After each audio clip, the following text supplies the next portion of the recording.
Muy buenas, cachoperos. Hoy os vamos a presentar el mejor chuletón de buey de todo Madrid, además de ganadería propia. 120 días de maduración. Comenzamos con ensalada de ventresca y tomate raz. Y aquí tenéis el chuletón de buey, 120 días de maduración. Además, esta gente entiende de carnes, porque tiene ganadería propia, en Madrid y en Asturias. Mirad qué pinta. Viene con patatinas caseras y pimientos, y una campana encima de cada mesa, para que no salgas oliendo a fritanga. Oh, hostia. Cachopo espectacular relleno de cecina de león, rulo de cabra y cebolla caramelizada. Postres deliciosos, tarta de manzana con helado de sidra y tarta de queso.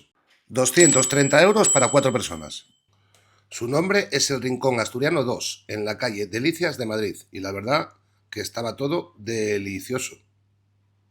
Auténticos especialistas de la carne, pero ojito con sus pescados y mariscos del Cantábrico.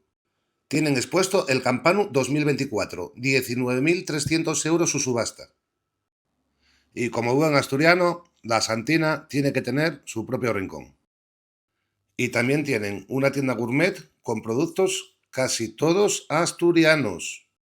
Buen sitio para cuando quieres tener un detalle especial. También hacen cestas para empresas. No os lo perdáis, cachoperos.